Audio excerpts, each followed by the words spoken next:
इसमें ये है कि समस्या का बीज कहां पर है, तब हम उस समाधान में पहुंचेंगे। समाधान मुझे लगता है बहुत मुश्किल नहीं है, मैं इस बात को लेकर आश्वस्त हूं। समस्या ये है कि समस्या को समझने की हमने कोशिश नहीं की कि समस्या हुई कहां से। अब एक सवाल जैसे पैदा होता है बार बार, मैंने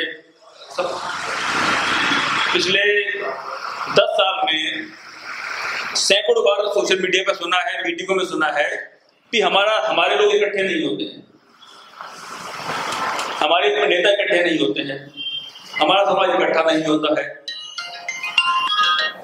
अब क्या किसी ने सोचने की कोशिश की कि इकट्ठा क्यों नहीं होता है, या कोई भी समाज या कोई भी ग्रुप इकट्ठा कैसे होता है, उसकी प्रक्रिया क्या होती है, उसकी सोशियो साइकोलॉजिकल प्रोसेस क्या है।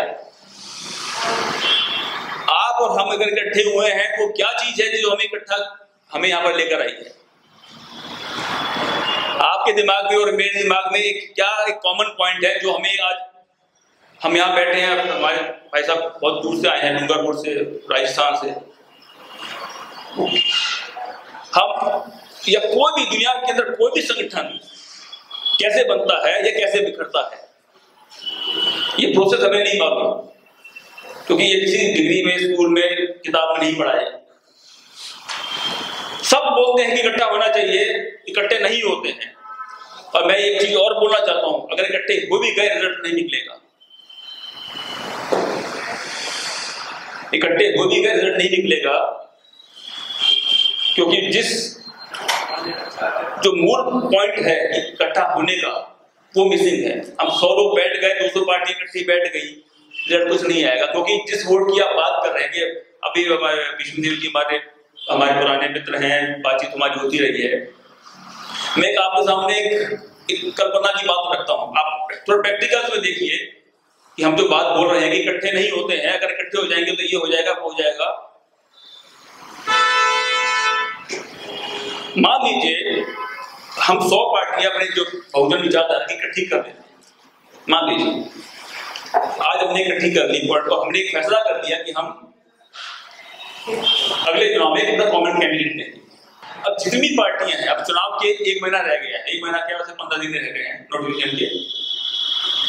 अगर 100 पार्टी इकट्ठी हो गई और उन 100 पार्टी के अंदर, अब आकलन कीजिए सोचकर,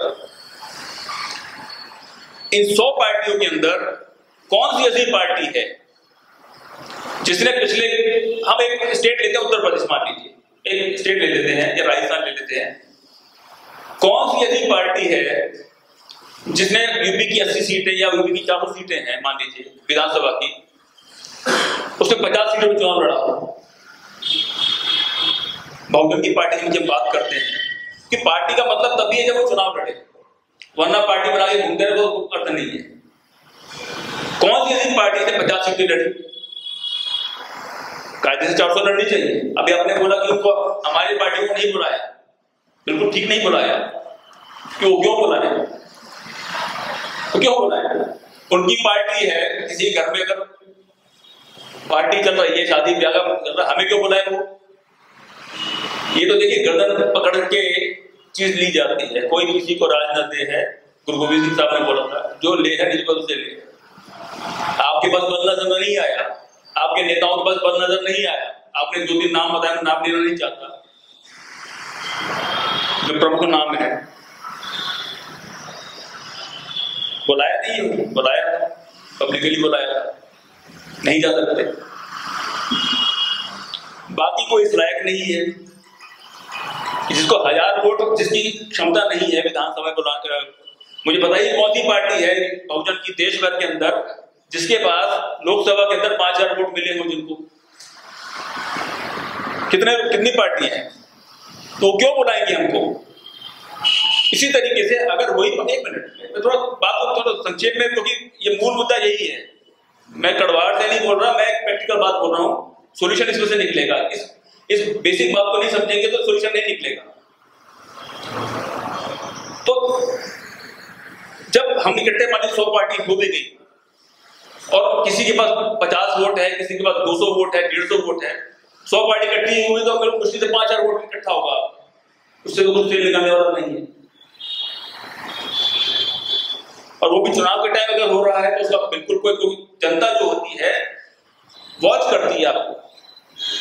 एक गठबंधन का अगर वो होता है, जैसे एनडीए है, यूपीए है, अगर चलते हुए आ रहे 10-20 साल से चलते हुए आ रहे हैं, अब जनता के बीच में अब जाएंगे कि हम ये गठबंधन है, हमारी ये पार्टियां हैं, उसको जनता के मन में उतरने में, ये विश्वास पैदा करने में थोड़ा टाइम लगता है। वो हमारा तो मिसिंग है, समय नहीं है हमारे बिल्कुल। तो कहने का अर्थ ये है कि आज का जो जिस समय में हम बात कर रहे हैं, हमारे सामने जो इमीडिएट हमारा जो लक्ष्य है या इमीडिएट चिंता है हमारी, वो है 2024 का लोकसभा इलेक्शन। और इस इलेक्शन के अंदर हमारा एजेंडा है कि बीजेपी जो सत्ता में है 10 साल से, और जिनका घोषित एजेंडा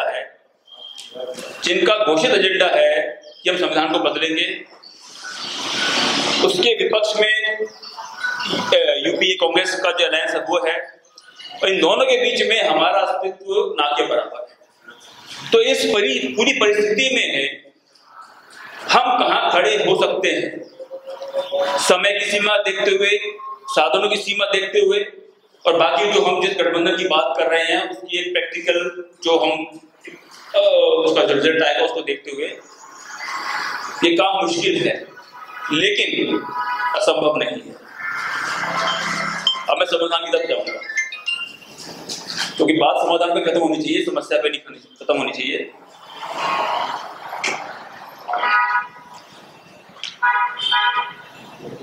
मुझे ऐसा लगता है कि उसने हमें नहीं बुलाया, उसने नहीं बुलाया, ये हमारे लिए सवाल नहीं होना चाहिए। वो उनकी खुशी है, बुलाएं ना बुलाएं। और दूसरी बात ये है, जिस दिन हमारे अंदर ताकत नजर आएगी तो हमारे दरवाजे पर कुछ चलकर आएंगे। ये सीधी सीधी बात है, ये प्रैक्टिकल बात, इसमें कोई हमें किसी के प्रति कोई बुरा सोच की बात नहीं है। हमारे अंदर ताकत ही नहीं है, हमारे 5000 वोट नहीं है हमारे पास लोकसभा के किसी पार्टी के पास, तो क्यों हमारे पास आएंगे वो। हाँ, लेकिन ये जो एक विचार है जिसकी जरूरत सब लोग महसूस करते रहे हैं, और आज बड़ी मजबूती से महसूस की जा रही है, क्योंकि आज संकट सामने है। बहुत बड़ा देश है, 550 सीटें हैं, 550 सीटों पे पहुंचने के लिए हमारे पास ज्यादा न समय है, न साधन, न लोग, न इतनी पार्टियां हैं। मेरा एक सुझाव ये है कि जो भी हम एक योजना बना रहे हैं, उस योजना के तहत जो हमारे टारगेट स्टेट्स हैं, हम 100, 150, 200 सीटों को टारगेट करके जहां पर हमारा वोट कंसोलिडेट हो सकता है। तो मेरा ये अपना मानना है और मेरा ये अनुभव भी है, क्योंकि मैं ग्रास रूट में जाता हूँ। मैं अभी आज सुबह ही केरला से आया, 4-5 दिन का मेरा दौरा था। हमने 20 सीटें पर अनाउंसमेंट करने का, मतलब लड़ाने का हमने घोषणा की है।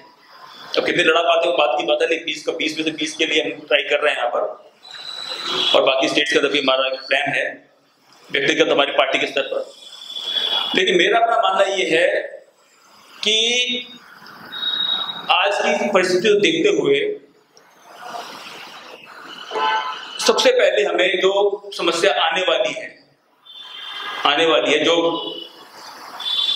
आ सकती है, इसके बारे में हम सबको अपने अपने मन के अंदर, जितने भी पार्टी के लोग बैठे हैं, मैं व्यक्तिगत तौर पर नहीं जानता किसी को, और जो होता है, जो होगा, जो मेरा कुछ पुराना अनुभव है, जो होगा कि किस तरीके से हमारे जो एकता बनती है, वो कैसे खंडित किया जाता है। उनके पास बड़ा सिंपल सी टेक्निक है, वो टेक्निक मैं बताने जा रहा हूँ आपको। तो क्या करते हैं, क्या करते आए हैं मनवादी ताकतें, उनका दोष नहीं है, दोष हमारा ही है। मान लीजिए हमने 20-25 पार्टी में इकट्ठा कर लिया, हमने एक गठबंधन बना लिया, किसी भी नाम से, एनडीए जो भी नाम है, और उसके अंदर हमने घोषणा कर दी कि हम 500 सीटें लड़ेंगे या 200 सीटें लड़ेंगे।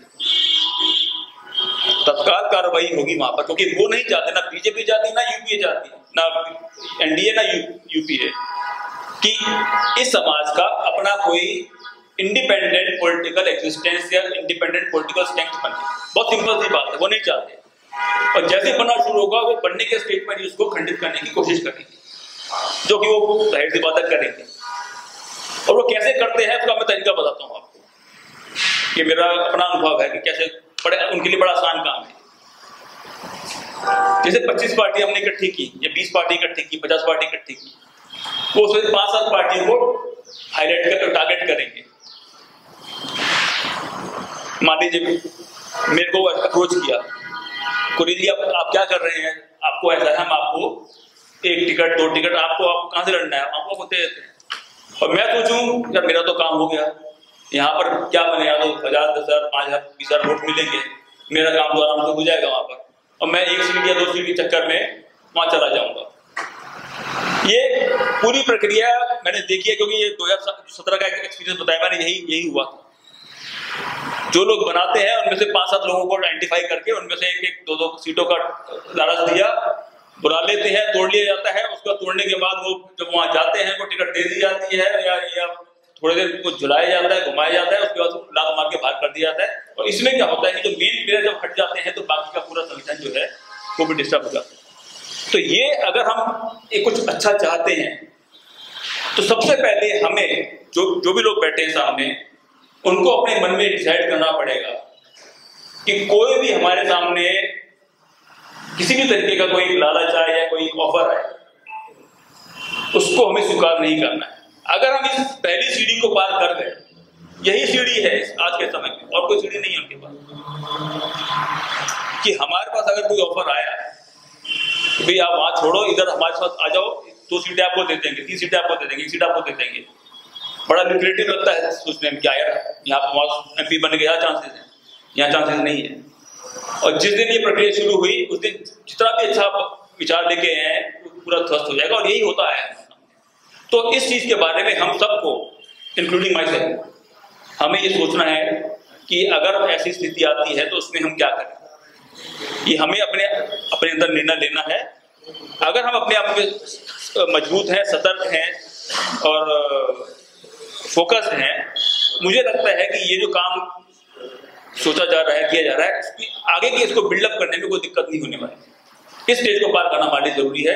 तो इसमें जितने भी हमारे साथी हैं, मेरी उनसे ये अपील है कि कम से कम इस चुनाव में किसी भी तरीके के बहकावे में नहीं आए, क्योंकि बहकावे वाले वही है जो आपको यूज करेंगे और थ्रो कर देंगे। ये मैंने बहुत देखा राजनीति के अंदर, यही उनका गेम प्लान है, उसमें वो सफल होते हैं बार बार। और इसी चीज को ध्यान रखते हुए अगर हम इस बात को दिमाग में रखते हुए अगर आगे चलेंगे, जितनी चाहत हम सबकी है इस काम को सफल होता देखना चाहते की, हमसे 100 गुना ज्यादा हमारे समाज की चाहत है कि हमारे लोग इकट्ठे हो, हमारे नेता इकट्ठे हो, हमारी पार्टी इकट्ठे हो, ताकि हमारा वोट हमें मजबूरी में लोगों, बेईमान लोगों को ना देना पड़े। तो यही अपने समाज की चाहत, अपने महापुरुषों का संघर्ष, उसको देखते हुए, उसको ध्यान में रखते हुए मैं यही उम्मीद भी करता हूँ और अपील भी करता हूँ सब लोगों से। हालांकि मेरे को अपील करने का अधिकार नहीं है, आप कुछ समझदार लोग हैं, कि इस बात को ध्यान रखते हमारे चैनल बहुजन दस्तक को लाइक, शेयर, सब्सक्राइब देखना मत भूलिएगा। जय भीम, जय भारत, जय संविधान, नमो बुद्धाय। धन्यवाद। चैनल आर्थिक समस्या से गुजर रहा है। अगर आप बहुजन समाज में बाबा साहेब अम्बेडकर और तथागत बुद्ध की विचारधारा को अधिक से अधिक लोगों तक पहुंचाना चाहते हैं तो हमें आर्थिक सहयोग प्रदान करें, ताकि हम अपने चैनल के माध्यम से देश विदेश में समता, बंधुता, एकता और संवैधानिक अधिकारों को ज्यादा से ज्यादा लोगों तक पहुंचा सकें। आप अपनी सहायता राशि नीचे लिखे खाते में जमा करा सकते हैं। खाता धारक गौतम रत्ना, खाता संख्या 3169576865 IFSC कोड SBIN 0060336, बैंक भारतीय स्टेट बैंक। आप हमारे बैंक खाते का विवरण स्क्रीन पर भी देख सकते हैं। जय भीम, जय भीम। मैं गौतम रत्ना आपका बहुजन फिल्म प्रोडक्शन में स्वागत करता हूं, और आप हमारे प्रोडक्शन हाउस के अंदर अपना कैरियर बना सकते हैं as a film director, as a producer and actor and actress and editor and cinematographer also. अगर आपको फिल्म से रिलेटेड कुछ भी प्रोजेक्ट आपको बनवाना है तो हमारे पास में पूरा सेटअप है जिसमें फिल्म कैमरा है, शूटिंग लाइट्स है और एडिटिंग है। सारा A to Z एक ही जगह पर आपको हमारे यहाँ पर मिल जाएगा। तो दोस्तों आप हमें कांटेक्ट कर सकते हैं हमारे नंबर्स पर 9810085714 और 8510005714। हमारे वेबसाइट पे विजिट कर सकते हैं www.filmserviceindia.com और हमें मेल भी कर सकते हैं gautamfilmsproduction@gmail.com पर। धन्यवाद।